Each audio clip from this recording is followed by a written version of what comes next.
Village, District of Brown Deer School Board meeting to order at 6:01 p.m. Verification of public notice, meeting has been publicly noticed. Verification of a quorum, we have all 7 board members in attendance this evening.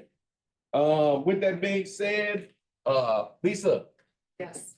Since this is our one board member's last board meeting, we'd like to thank you very much for your time that you served. And actually, we should have traded and gave you number 4 instead. All right. Approval of the agenda. Would someone like to make a motion to approve the agenda as presented? Thank you very much, Ms. Robinson. Motion's been made. Do I have a second? Second. Thank you very much, Ms. Ashley. All right, and then the reading of our vision and our mission statement. Our vision. What? Okay. Oh, wait, I'm sorry. All right, so I'm sorry. Approval of agenda has been, motion been made and been seconded. All in favor will raise hand and/or aye. Aye. Any opposed? Hearing seen none, motion carries unanimously 7-0. Thank you very much, Ms. Robinson. I had just moved along. I'm with Lisa now. I'm trying to get there.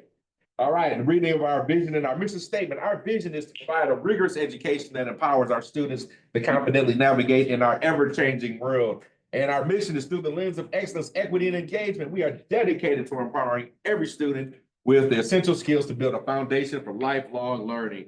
Now, with that being said, let's go on to our next item, our business update. Mr. Clemick. Good evening. Actually, the first item is the debt fee. Yep, discussion of the 1.1 debt speech. Yep, so good evening, everyone. So yes, we are at that point in the process where we are ready to discuss the debt defeasance.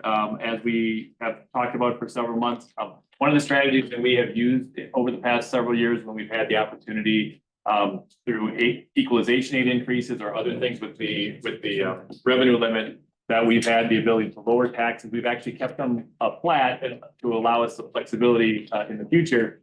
But we're taking advantage of that by defeasing long-term debt, which is basically prepaying debt to save us interest costs.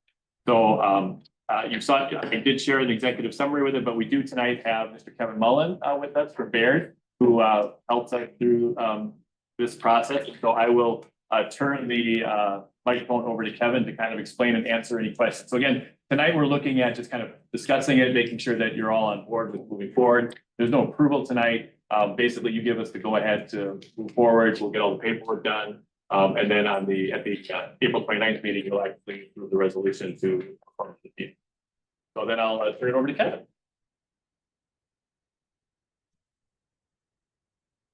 Can we hear him?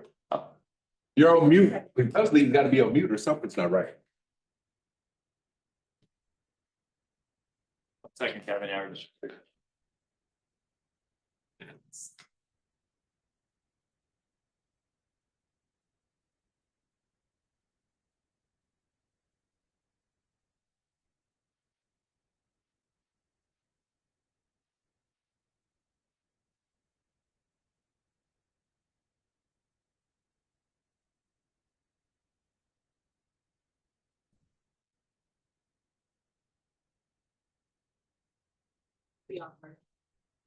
Kevin, you can hear us, right?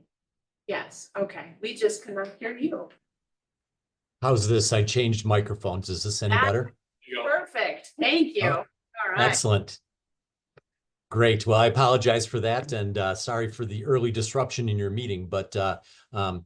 Clemick did a very nice job of introducing the topic. As was indicated, the district in your budget levied an additional $1.1 million in Fund 39, which gives you the opportunity to prepay some debt.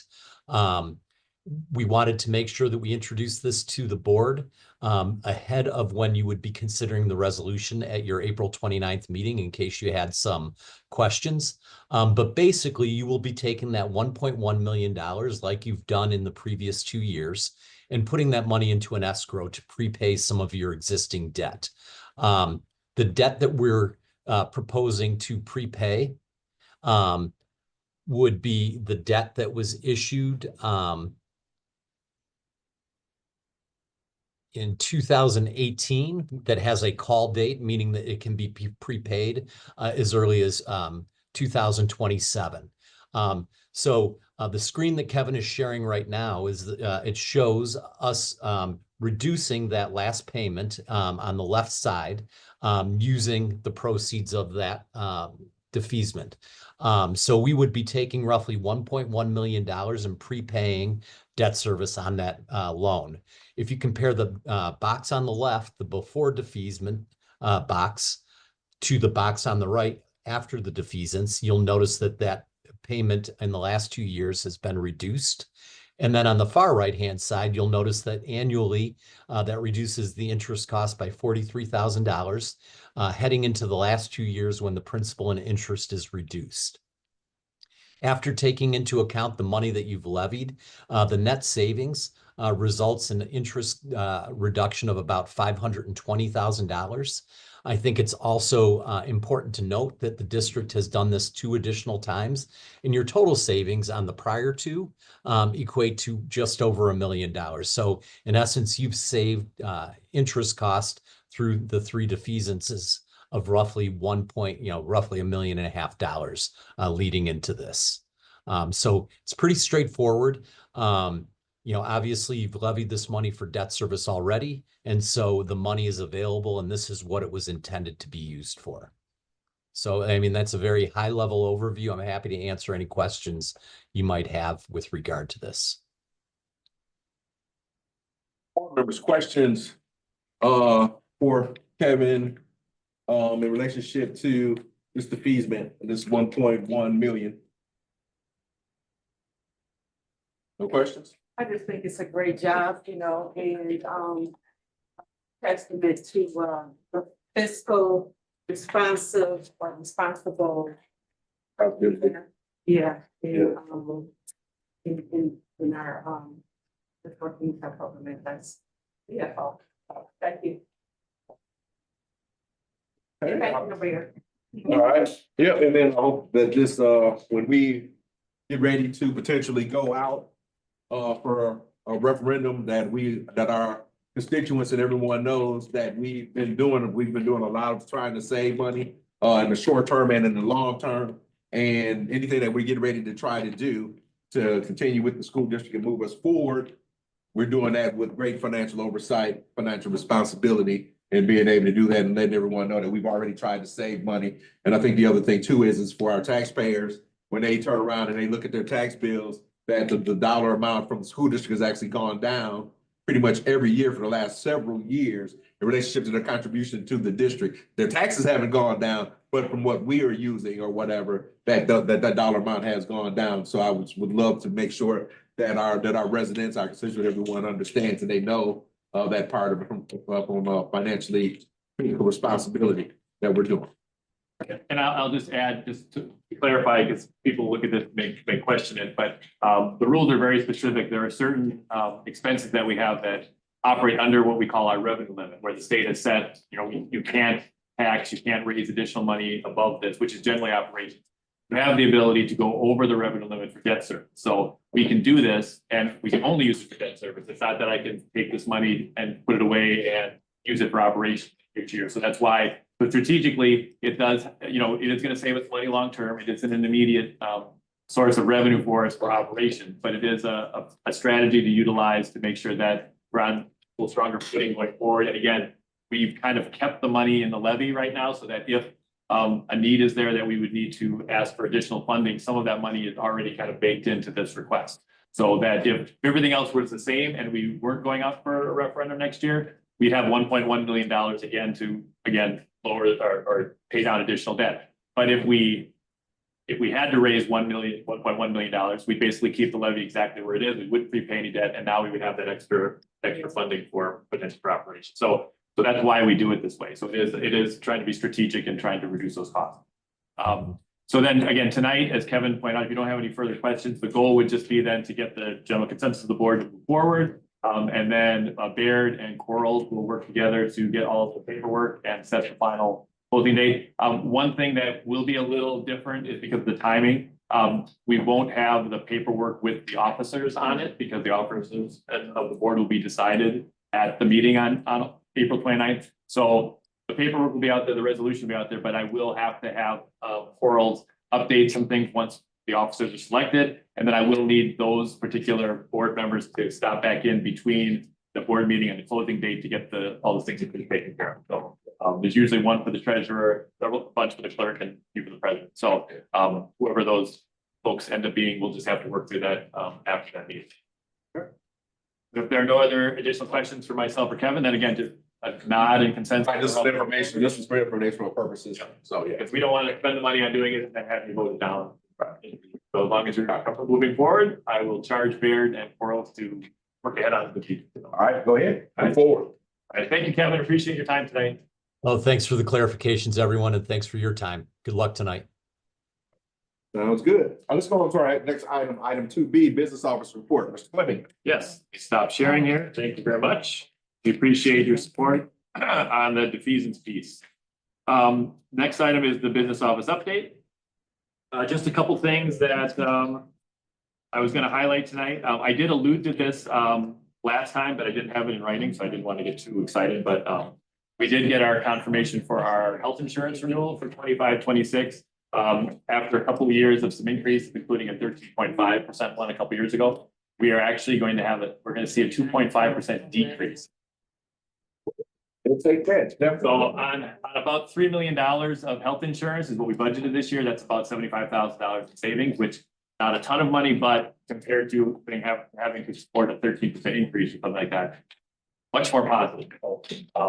And again, I do remind the board that while the rates will go down, it doesn't necessarily mean that your overall spending in health insurance will go down, because you can see activity where people move back to our insurance, maybe from their spouses or something else because of the cost. So we will go through that, but at least from a employee standpoint, district standpoint, on a per person basis, the cost will go down. We're pretty excited about that. And then there are a couple of additional pieces that will be included as part of the health insurance renewal with the Wisconsin Counties Association Group Health Trust.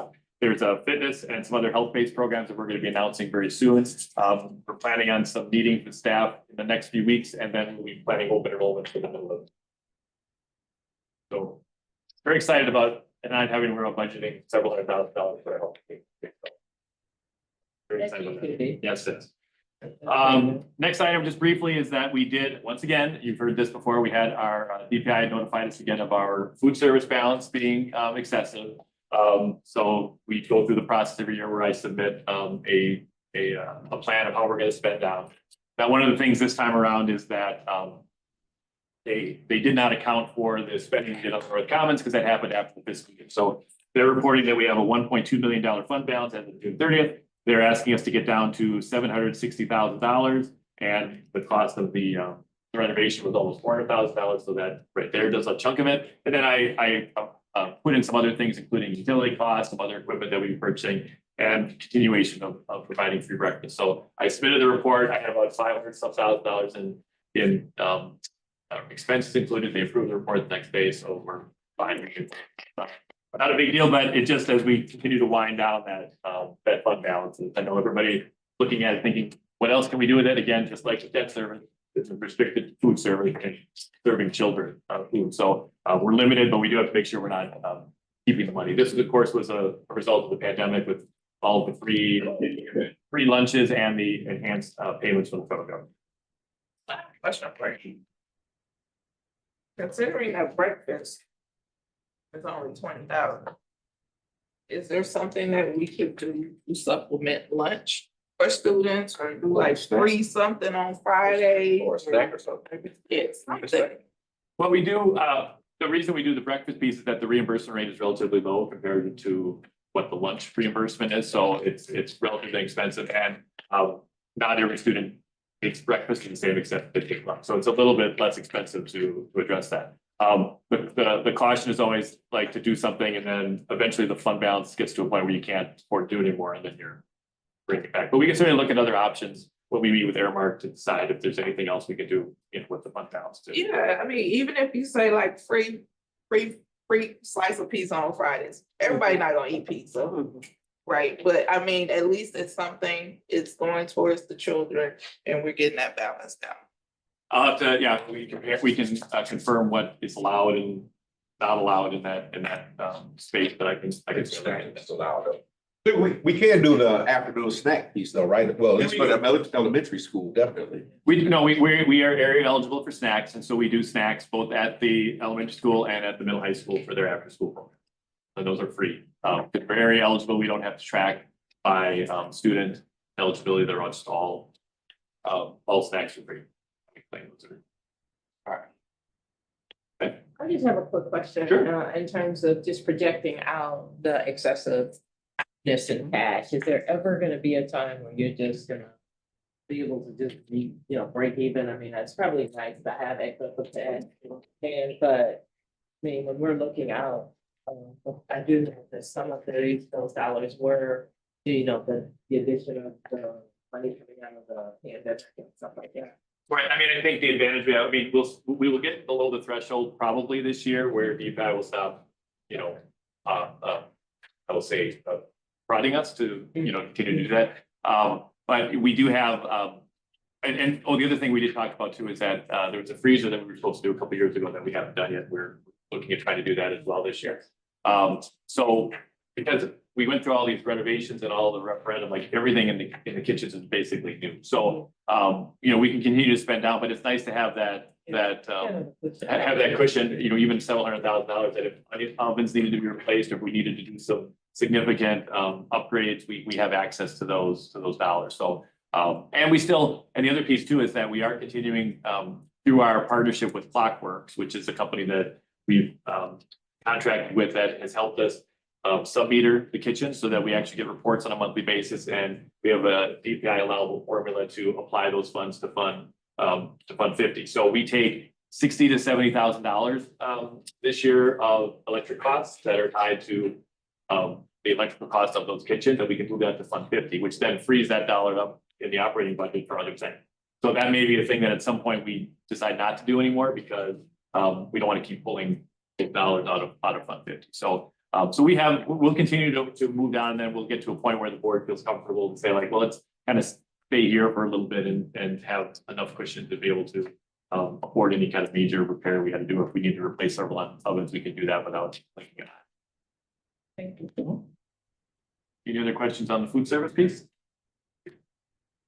All right, and then just a quick update, Matt can chime in as well on this one. I just wanted to share, we just did get the final update on the repairs and damage to the high school office that had the roof pipe leak, frozen pipe on MLK Day. The total cost to the total cost of repair, replacement cost was $82,000, almost $83,000 for that area.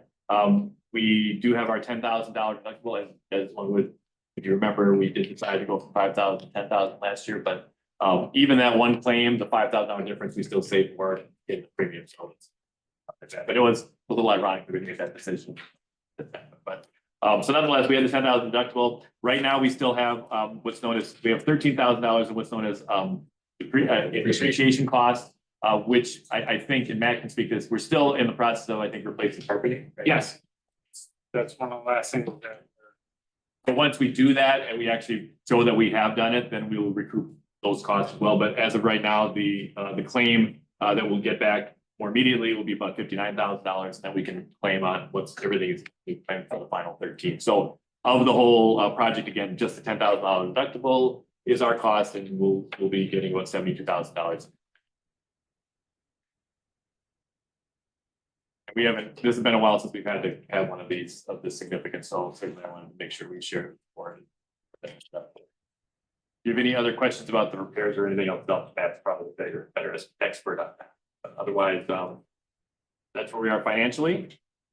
And then just an update to both the board and the community and staff that happen to be listening is that we have scheduled a negotiating session next Thursday with the Brown Deer Education Association.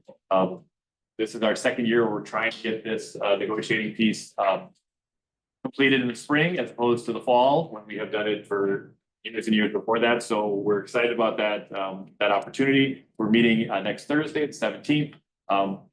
Very hopeful that we will come to an agreement quickly. I hope we'll have that conversation then. And if that is the case, then we can finalize the salary projections for the budget for next year, as well as start working on contracts and getting those out, because for teachers, those go out in mid-May as well.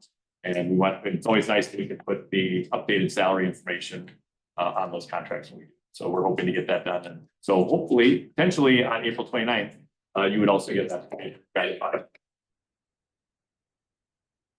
And if there are no other questions, that is the end of my business update. Board members, questions for Mr. Clemick? All right, thank you very much, sir. All right, let's go on to our next item, approval of new hires and approval of new hires. Would it be Mr. Clemick or would Mr. Jackson? Ms. Jackson. Good evening, board members. Today, we hires to report. I have one resignation to report.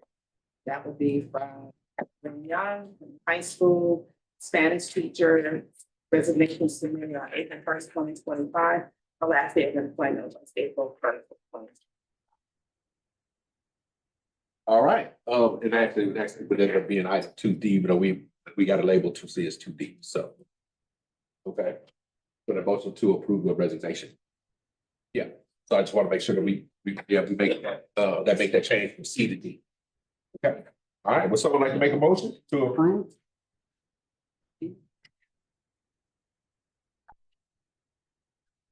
Please. Oh, yeah, fixing my notes here. All right, I'd like to make a motion to approve the resignation of Catherine Young as a high school Spanish teacher effective April 1st, 2025. All right, we have a motion. It was April 1st. It was April Fool's joke, but apparently not. All right, so a motion has been made. Do we have a second? I'll second. All right, Ms. Walker, motion's been made and seconded. Any discussion? Hearing and seeing none, all in favor would raise hand and or aye. Any?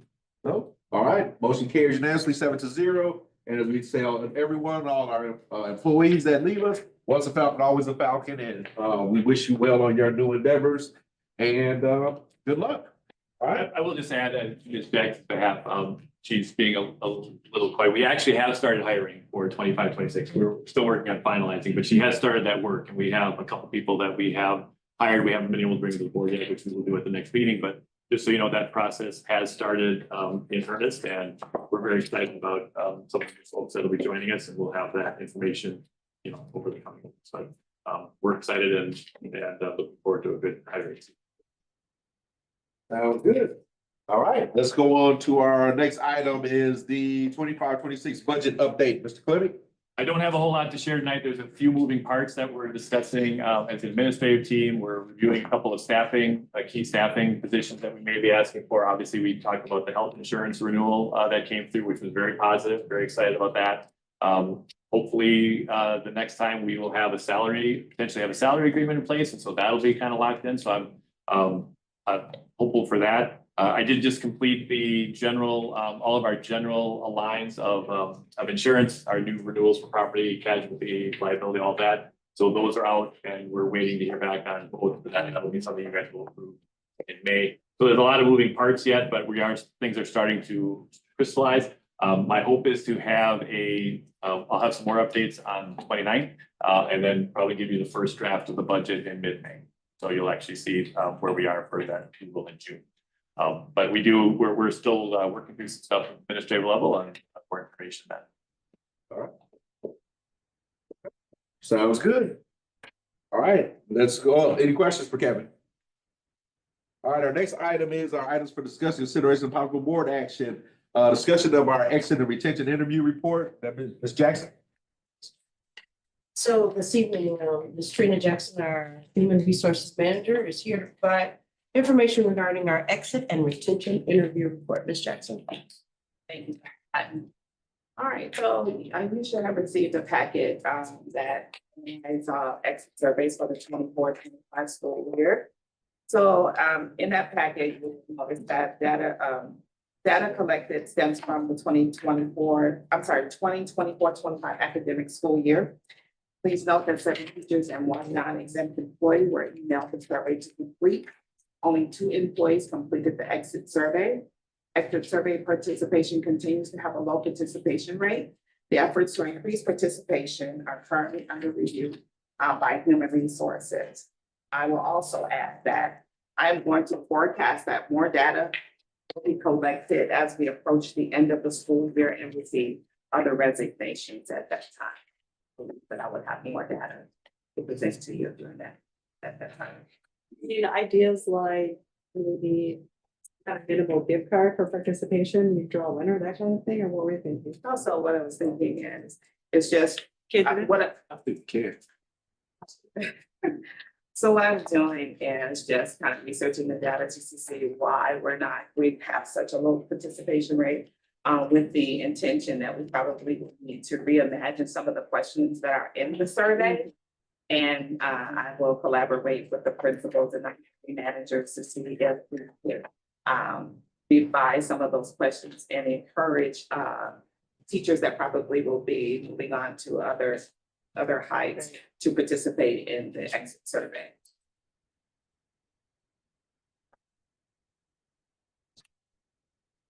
All right, board members, questions for Ms. Jackson in relationship to this? All right, now, is this the report that we were saying that we were gonna ask for like every quarter, or is this something, Dr. Cotton, we're asking about this, to have this report? Is it like every quarter, or what are we doing in relationship to this?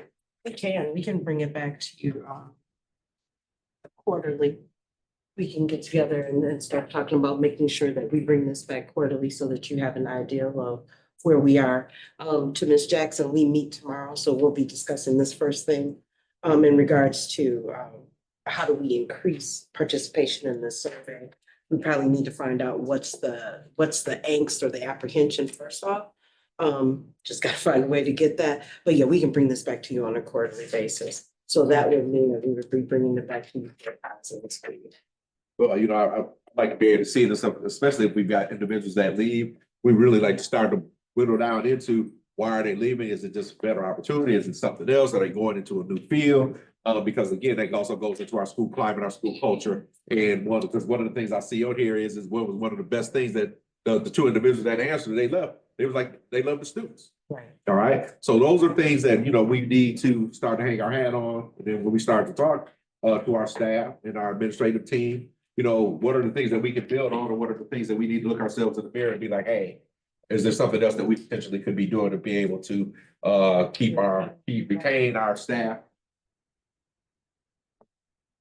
If I can also add to, one other initiative that Human Resources did this year was the intent to return letters. I think we've discussed that at a previous board meeting. And I think one of the benefits of that process has been the engagement with the principals. It's, you know, for the teachers to be able to actually, for those who are on the fence or not sure, you know, it allows them to engage in a conversation to get a better sense of maybe why they're thinking that way. So we've already kind of started learning some of that, so that if they do decide in the end to move on, we kind of know some of that information, and we'll have that in our pocket right off the bat, as opposed to just, you know, having it happen kind of back, you know, so it kind of moves on. So I think we're already in a place where we're learning more about where our staff's mindset is at on a given basis, and I'm hoping that, you know, we're also hoping that we'll have a much lower turnover rate this year. It's knocking on wood, but so far so good. So, but that's been the obvious focus with the way the strategic plan is aligned with that being a major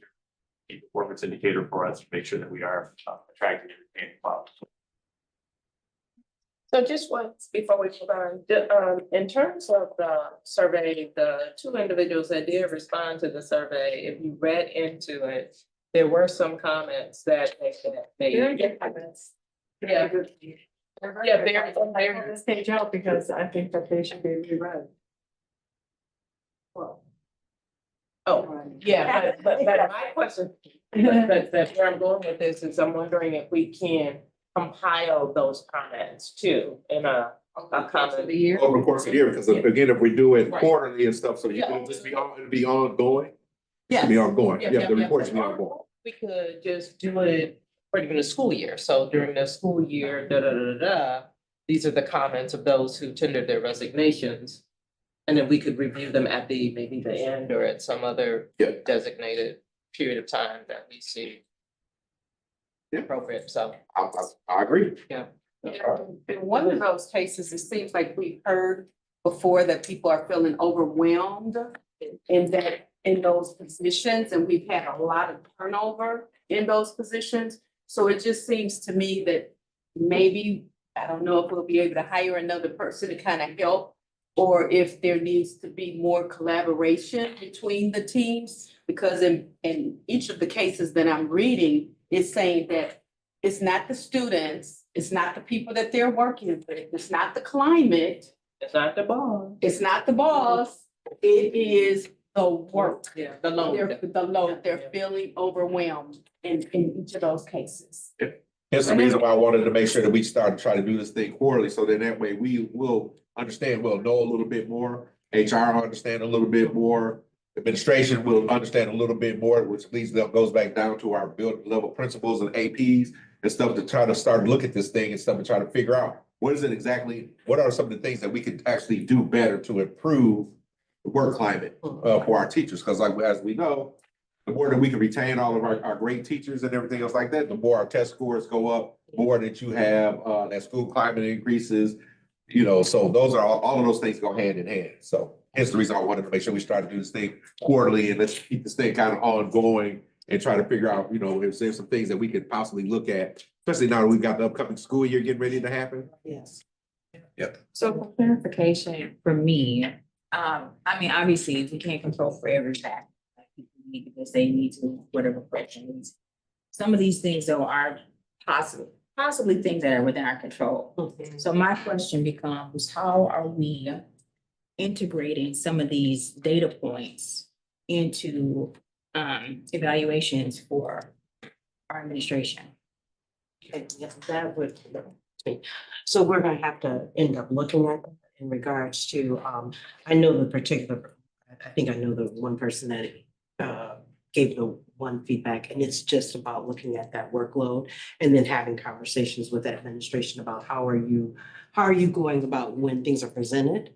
How are you rectifying? What are those conversations that you're having in order to ease people's just their overload, their casework, whatever it is. So I will begin to start having that. Yeah, I'm just reading that and it's disturbing for me as someone who's new to the district and wanting to make sure that going from this year to next year, that we do decrease the number of people who end up resigning from the district. So it'll be top of mind. And, you know, here again, one of the things in the, I believe this is also one of the areas of the strategic plan. It's the one that I have about building collaboration and communication too. And so it's gonna have to really be fleshed out in that area. So this kind of helps try to drive a lot of that conversation as well. All right, any other comments or questions in relationship to this? Because, you know, again, we know it's very, very important and stuff, but I want to move on to our next one. I want to hear from DECA. Since they turned around and they told me I might be signing away my house and my car. So they said they were gonna sell us on something. So I want to go ahead and bring, so again, board members, any other questions? Here to see none. Okay, let's go on to our next item, our DECA presentation. All right. And nice jackets. They look wonderful. Oh, yeah. Nice and stylish. Hey, we go first. There we go. So, before we begin, we wanted to thank you all for allowing to present on career and technical education. I'll start with the introduction. My name is Victor Ahsoka, and I'm Brown Deer DECA's current chapter president and the incoming Wisconsin DECA vice president of membership development.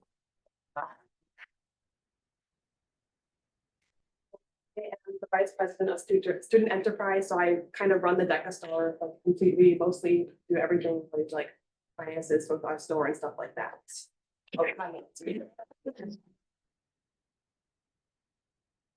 Schofield, a senior and VP of finance for Brown Deer DECA. All right. Oh, remember you running around here with your mom when you were like 7 years old? Work meetings. My name is London Downey. I am the current Vice President of Public Relations. So if you see any activity on our Instagram or reposting anything that Brown Deer Schools posts, that will be me.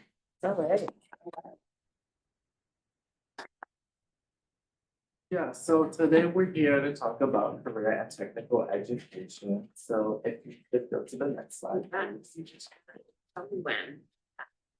Okay, we'll just quickly go over Brown Deer Schools provide a rigorous education that empowers our students to confidently navigate in our entertainment world and the nation through the lens of excellence, equity, and engagement. we are dedicated to empowering every student with the essential skills to build a foundation for a lifelong learning, which is something that we are proud as DECA officers to incorporate with it. Next slide.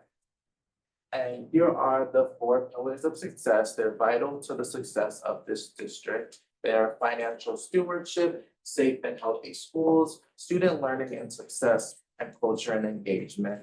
So student learning and success and the culture of engagement are 2 very important pillars that we as the DECA officers ensure within our own clubs while we prepare our members for competitions or just to have fun socials.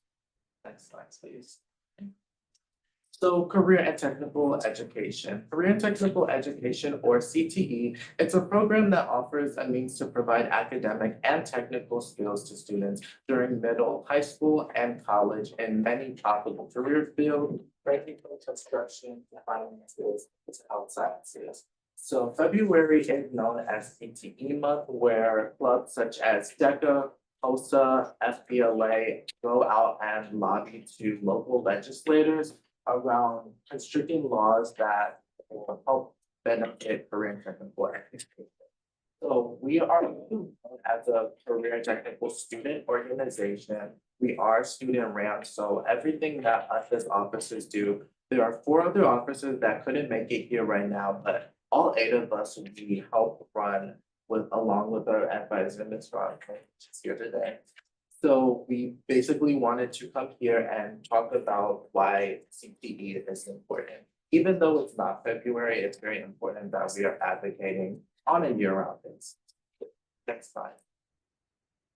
So DECA, as many of you may or may not know, is a nonprofit and co-curricular CTE program. It prepares emerging leaders and entrepreneurs in many different careers such as marketing, finance, hospitality, as well as business management. This is also in high school as well as colleges around the globe. Brown Deer has a few active CTEs, with DECA being one of them. So why CTE is important overall? So it's really important within our DECA chapter, specifically in building experiences. So DECA offers many different opportunities and experiences for students to gain not only practical skills, but also knowledge in career-related fields that they're specifically interested in. This is through specialized education as well as hands-on experiences. So you may see DECA go out and I believe last year we went to a sports and entertainment marketing conference where people who are specifically interested in sports and entertainment were able to tour and learn about the inner workings of the Lambeau Field down up in Green Bay. Next, internships are really important to Brown Deer DECA, as well as Brown Deer as a whole.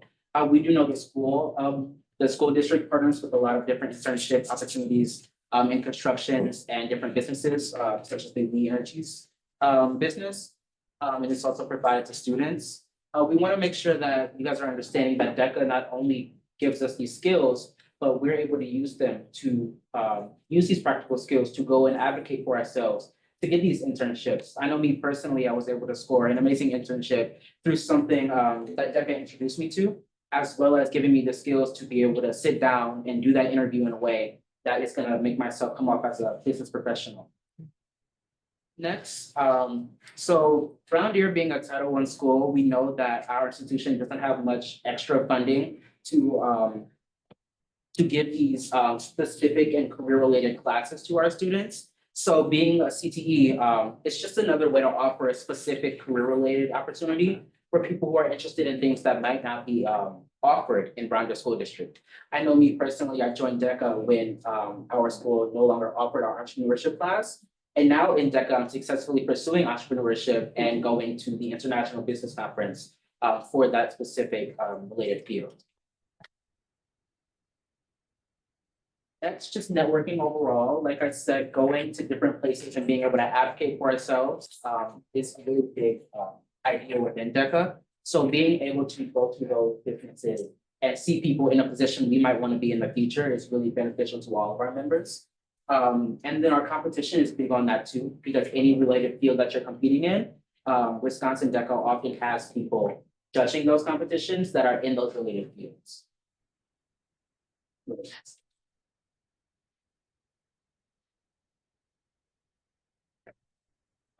Next, I want to talk a bit about why CTE is comparable, but also DECA itself is very important. DECA is an important CTE organization. It has allowed students to gain skills in leadership, improve their public speaking and critical thinking skills, network with industry professionals and students in similar categories, improve self-confidence, gain internships and scholarships, and gain hands-on experiences of what the business world entails.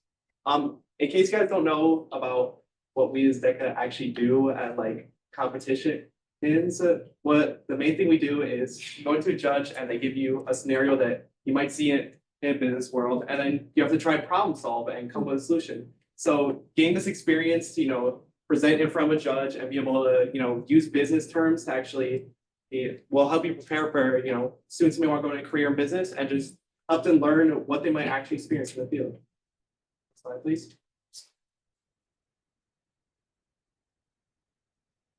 Moving on, I want to start talking a little bit more about what we have a chapter have specifically accomplished.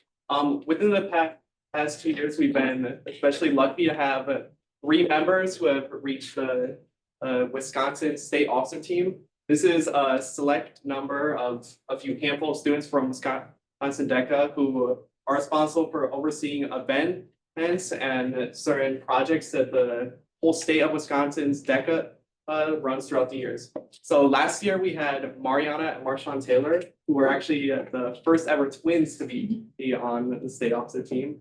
And then starting it in this month in Team 60, we have Victor Ahsoka. Represent.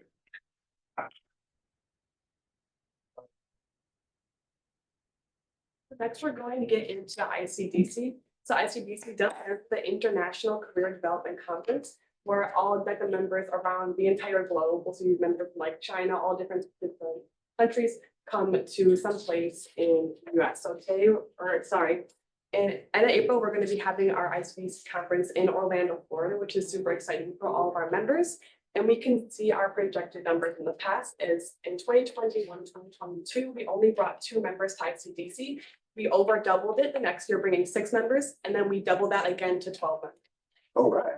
Really, participation in DECA is growing. We're offering lots of great experiences and opportunities to students by offering to bring them to places like State, or like Geneva, and really encouraging them to participate in DECA, grow their business skills, and learn things that they're going to need in the professional world. This year, while we don't have the number up there, we are bringing the same amount as we did last year. So it's really exciting how many people we're bringing into DECA and how important this is. And we're hoping that really shows like how great of an opportunity DECA is to our students and what kind of things to learn from us and why they should participate. Next slide. One of the really great things that DECA offers students is lots of opportunities for community service and our chapter standards. So we can see that Brown Deer DECA has achieved a status as a diamond chapter.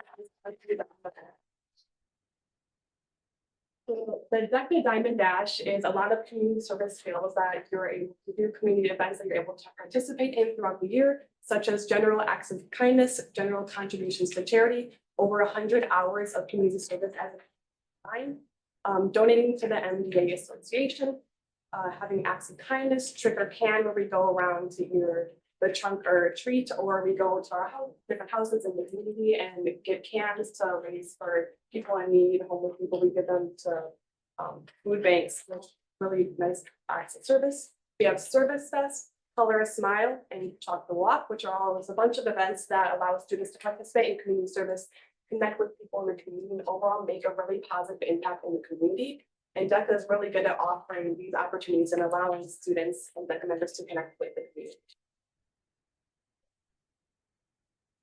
Yeah, so again, I just want to thank you all for allowing us to present a little bit about DECA and CTE and why it's important that clubs like DECA continue to run on for many years after we graduate. Yeah, does anyone have any questions? I think we probably all got a couple of questions or comments or whatever. So yeah, so Ms. Ashley first. I just want to thank you so much for the wonderful presentation. It was very, very well done. How many of you are seniors? Are all of you seniors? Yes, and our president is June. Okay, nice. Yeah, great. I guess my question is you said the next conference, was it worldwide or whatever, since you got people from other countries coming? It's in Orlando, Yes. right? And it's, when? Yeah, April 26th through the 29th. And did we already approved, give them some money or whatever? How is that working? They didn't ask.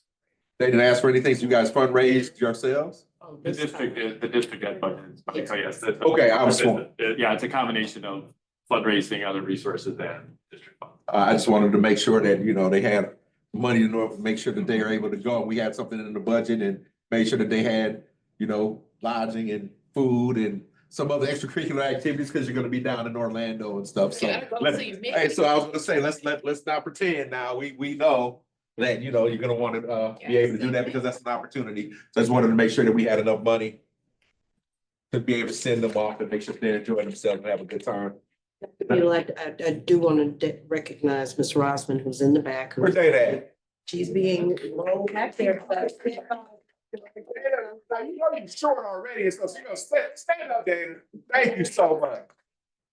We want to thank her for all of her work with the students. Definitely, definitely. And you know what? And just looking at the pure growth of how DEC has gone. So now we're gonna be trying to look for 24 individuals the following year. Well, it seemed like they were doubling, kind of doubling, triple. So, hey, let's shoot the moon. All right, man, I just want to say excellent job, guys. And, continue on, great things. Lita, you had, this actually I some. just really like the entire, your entire. It's just the blazers, the blue pants, if I get it, this is so powerful.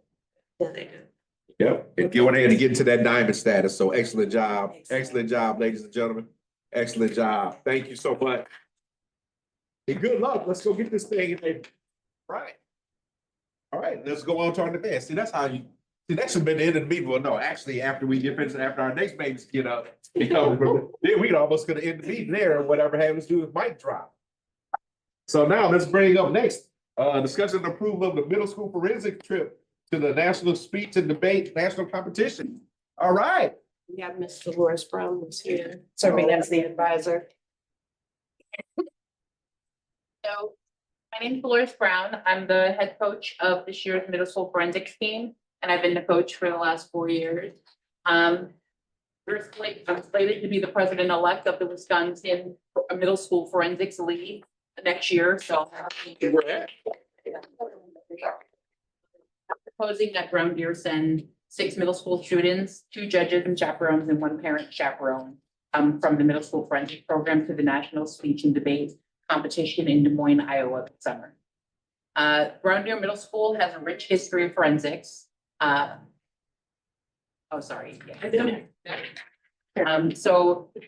a rich history of forensics. We're not new to hosting tournaments and producing champions in Brown Deer when it comes to forensics, although a lot of people think we are.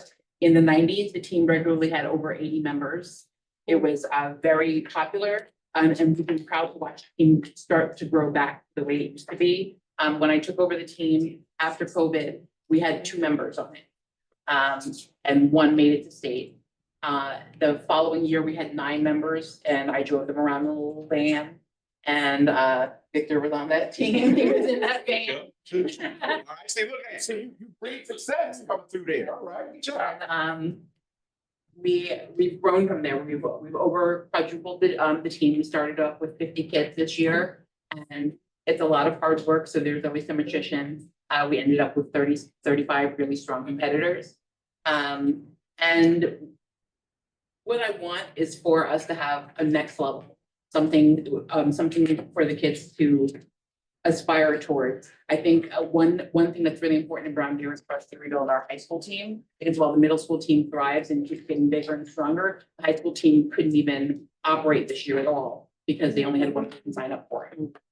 And so we're losing people to organizations like DECA and to the shows and to different things. And I want there to be an opportunity for the middle schoolers to see where they can go with forensics and with public speaking and debate in the high school and at the old castle. Ms. Brown, I'm really surprised because as much as our kids like to argue and debate, Well, that's what, whenever there was a big mouth in the library when I was working in Brown Deer, I would say I have a perfect thing. The National Speech and Debate Association is the national authority on public speaking and debate. It's the largest interscholastic speech and debate organization serving middle schoolers and high schoolers in the US. And it has about 140,000 students and coaches every year that go to national competition. Basically, their focus is creating a platform for youth voices to be heard and celebrated, culminating with the national tournament, which is experiencing its 100th anniversary this year. And it's in Iowa. The students are offered an opportunity to connect with peers from across the country, receive feedbacks, improve their skills, be exposed to the high school competition. The only scholars do get to go watch the high school competition finals and see how that pans out. They also have a chance to be named the middle school national champion in their category. Membership to the organization is required in order to compete, and membership offers a lot of resources for the students, and it also designates our school as a speech and debate honor society school. So we had an exceptional team this year. We won first place at 2 tournaments. 45 members qualified for the state tournament. 9 team members made it to the finals at the state tournament, with 5 of them placing in the top 3 in their categories. Whoa. Like to do is take 6 of the high achievers from state that are in the 8th grade to the national competition. We have only 1 student who didn't make it, who did make it to the top 3 of her category, who we do not have on the slate, and she's actually here right now, and she's fabulous. And the only reason for that was because her category is not available at the national level. Oh, okay. But she's a 6th grader and she has 2 more years. But she's still gonna be able to go to that. We still gonna allow her to go with the rest of the team to go down to the. Well, I mean, we could. I would say, yeah, I mean, it's not her fault that, or his fault that they couldn't do it because of category. Huh? I guess I was proposing pretty lean as far as what. Ask. I will ask them, then I accept. Thank you. Ask, that's all. All right, so. I have a couple, pardon me.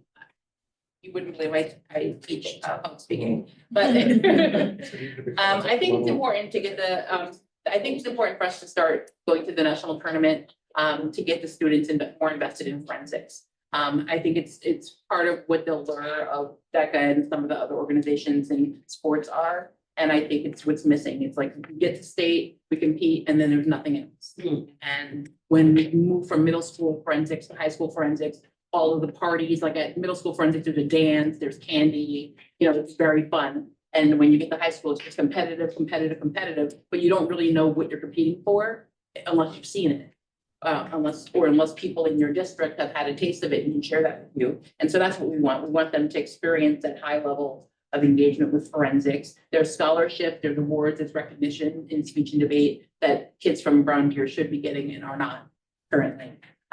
Engagement in forensics directly serves the district's success pillar of culture of engagement. Attendance is very high with students who are in forensic. They tend to come to schools and to engage in school and student learning and success.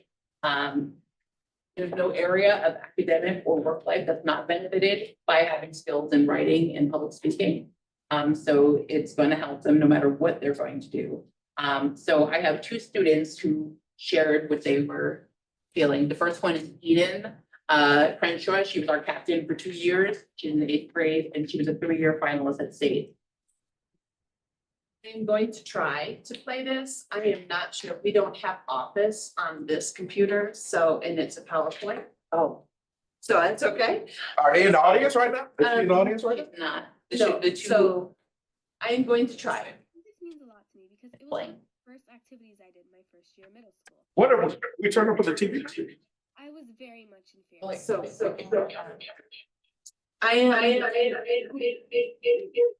Can you mute the house to do it? So I don't think I can.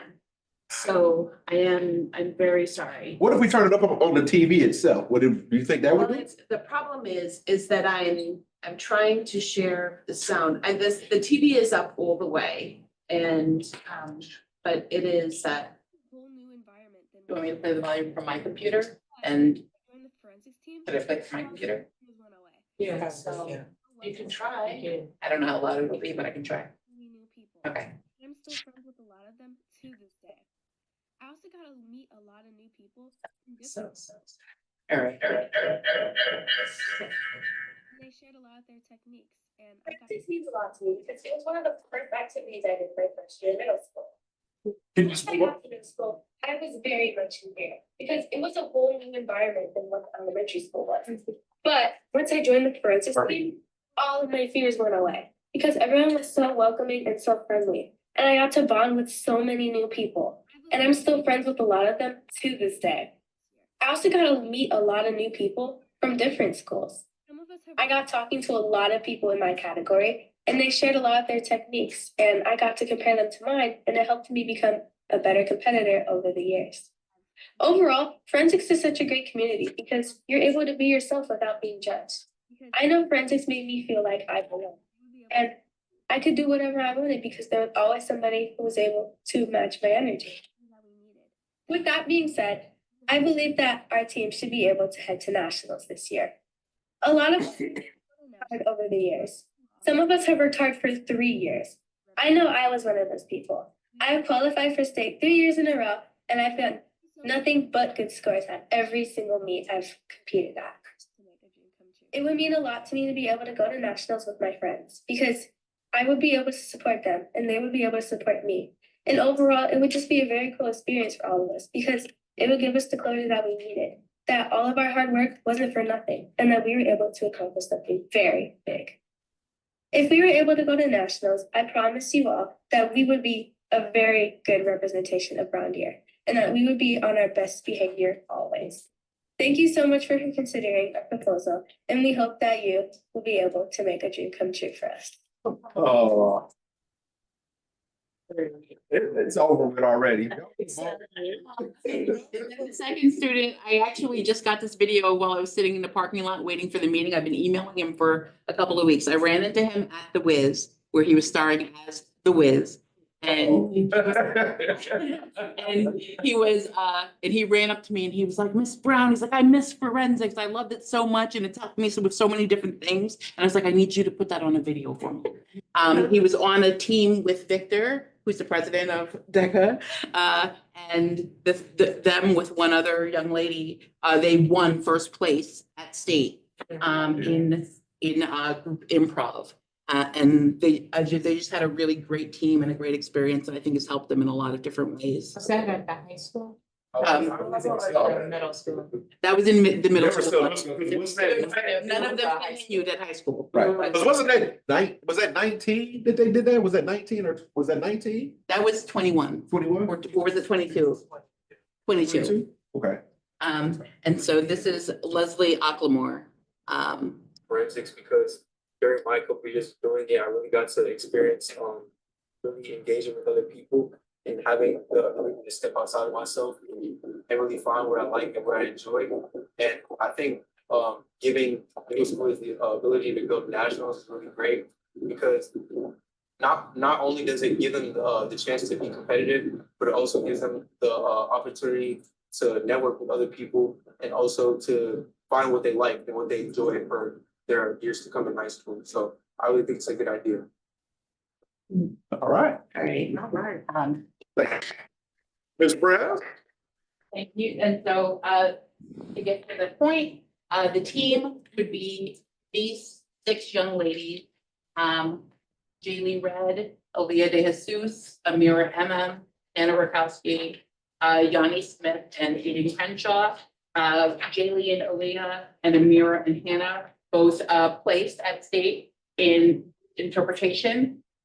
Yanni just has a very, very powerful speech that as coaches we felt would really, really resonate at a national level and be competitive. And Eden, as she mentioned, has been top ranked in her category for 3 years in a row. and is very experienced with it, has been a captain of the team and a great leader. And then we also have Nadia, who is in sixth grade, who she's ranked, we call her the power round queen, because the power round is what you call the finals in forensics, and she's always in it. Okay. And she has a lot of medals to show for it. So we'd like to take them to Iowa. We figured that with it being so close, it would be a great opportunity to kind of feel it out before it's far away, and we're taking kids far away. For 3 nights at the hotel, the best one that I could find at the best rate, it's about $2,000. For Is that including, okay, so now remember, we're including that 7th person. So do we need to add another room?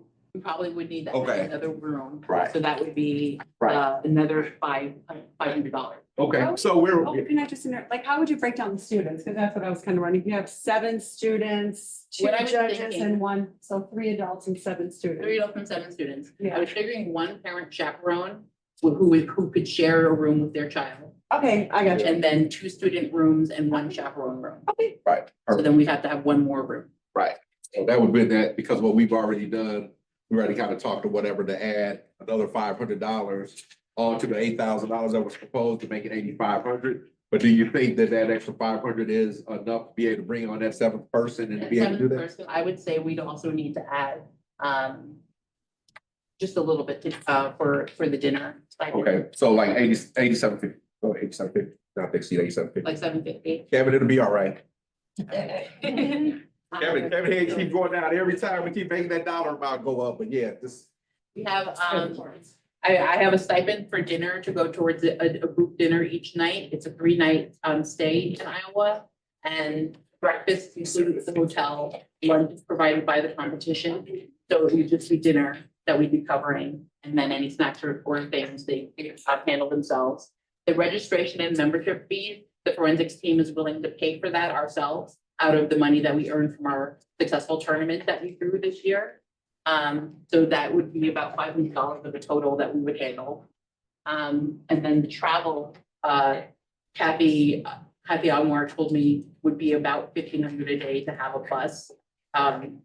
Take us like a small bus, take us and be with us for the 3 days. If we can find somebody from Brown Deer, I'm a licensed van driver.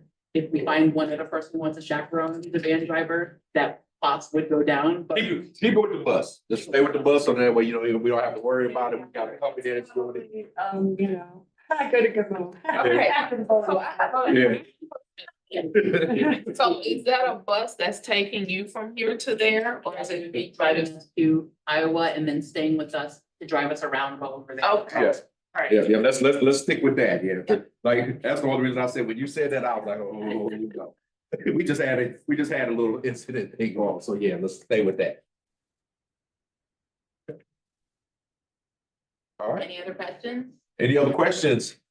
Oh, hey, but do we have any of these young people here right now? And actually. Please stand up. I should say, we have we have 5 of the 7 here. Hey, y'all come here, all right, stand up and get over here, so we can get a picture. Come on now. Hey, be proud of your accomplishment in representing Brown Deer. A couple else, did someone come here and do a presentation already for us? Yeah. Right? You did, okay. Yep, there you go. Place at state. Oh, okay. All right. Ms. Megan, are you getting those good pictures? I haven't seen anything like that before. All right, I know, because you've been our camera person today and stuff. We've been getting pictures. Nice smiles, nice smiles.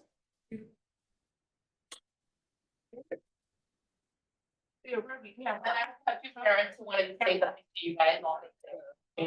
Wipe the camera. Yeah, your little split. There you go. So we can do a crowd because we got your fingerprint. Oh, well, the other one's. All right, excellent. Yeah. And that's those same pictures they're gonna have when they come out with the gold medals. All right, Trophies, they have trophies. they get trophies and medals too. They won trophies already at state. All right. And so, yes, I did have people who wanted to say something, that's okay? Yeah. That's fine. Okay, so Leah.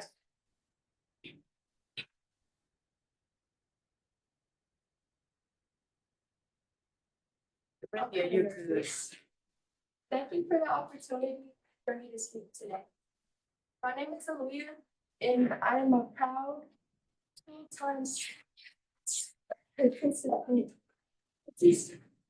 I'm a two-time state participant in forensics. This year, I earned second place in forensics.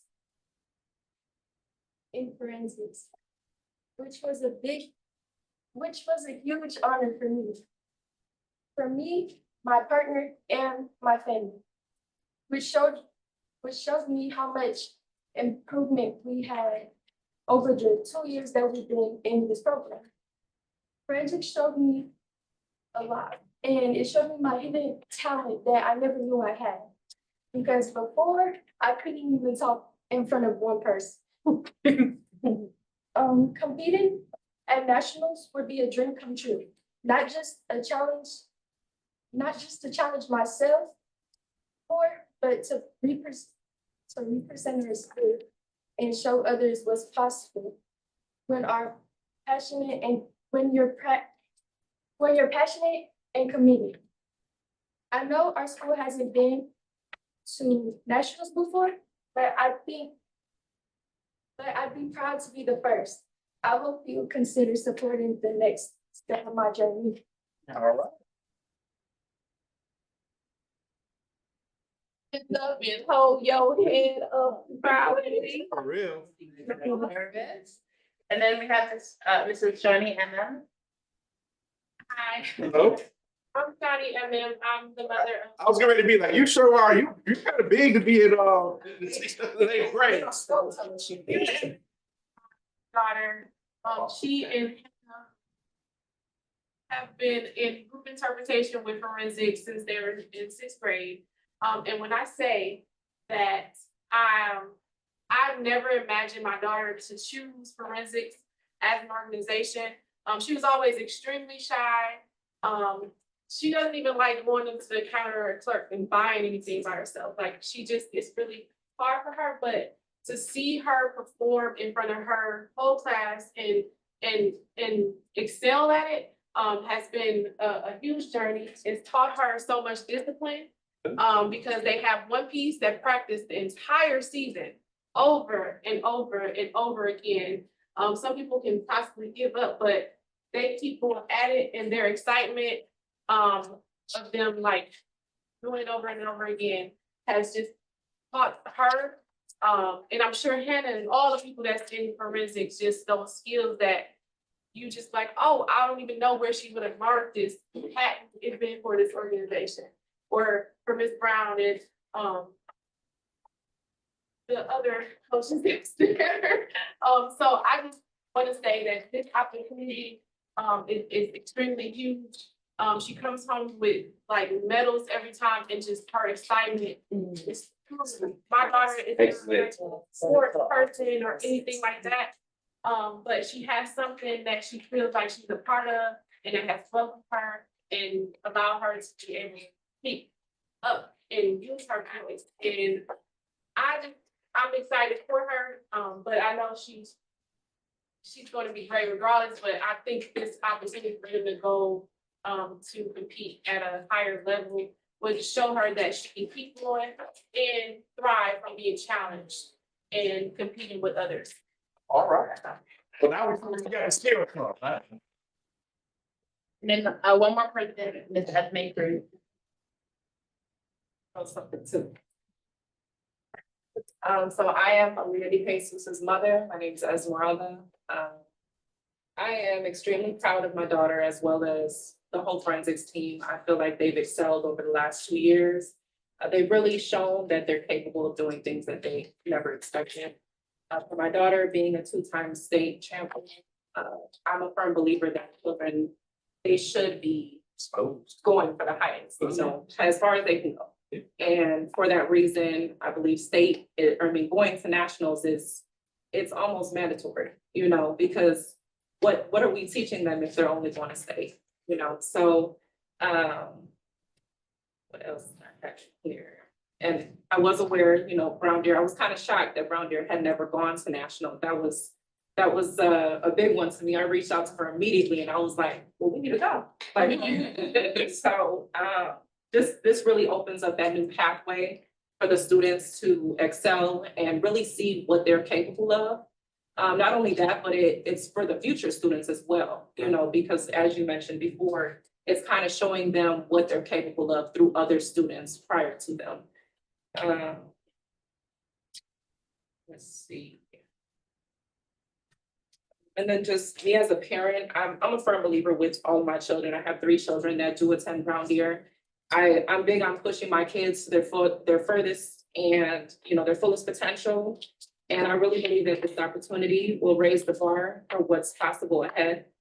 And it isn't just about these students here. It's about inspiring a culture of ambition and achievement for the future at Brown Deer. So thank you. And yes, I hope you guys really do consider allowing them this opportunity. Thank you. All right. So with that presentation being done, would someone like to make a motion? Motion to approve District of Brown Deer Middle School Forensics Team participation in the National Speech and Debate Association National Competition scheduled for June 15th through the 20th, 2025 in Des Moines, Iowa, in the amount of not to exceed $8,750. No, we have a motion. Thank you much, Ms. Walker. Do I got a second? All right, thank you very much, Ms. Macon. Motion is made and second. Any discussion? Outside, all we do is win. All right. All in favor would raise hand and or aye. Any opposed? That will dare you. All right. Motion carries unanimously 7-0. All right, motion carries unanimously 7-0. All right, let's go. Enjoy yourselves, have fun, participate. And man, we're just glad that we're able to be able to help that. That's one of the things as a board member that makes us proud, right? That's why you can turn around and look at everyone around this table and everybody has a smile on their face because, you know, we're proud of you guys and we're happy to be able to make sure that you're exposed to it. And hey, the sky's the limit and the limit is the sky. So let's go get it. Right. Going to high school also. I did back in the 70s. And I did forensics. I was a state winner in 1978, long time ago, and I didn't know anything about Nashville, and also at the University of Cincinnati. So you can continue on high school and college. They do have it as well. And I judge. I am so excited. This just has me just so excited.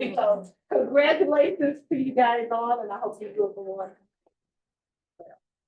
And those of you in Denver will do it in college. All right. So I know there's students, you guys have been here and been in this building since this morning at around 7 something or whatever have you. So you guys can go home now. And thank you very much. Let's go get it. Let's get it. This is Brown Deer here, champions. Yeah. Let's do it. So all we do is win. All right. Let's go on to our next item. Item number 3D, approval of the Neola policy reading, our second reading.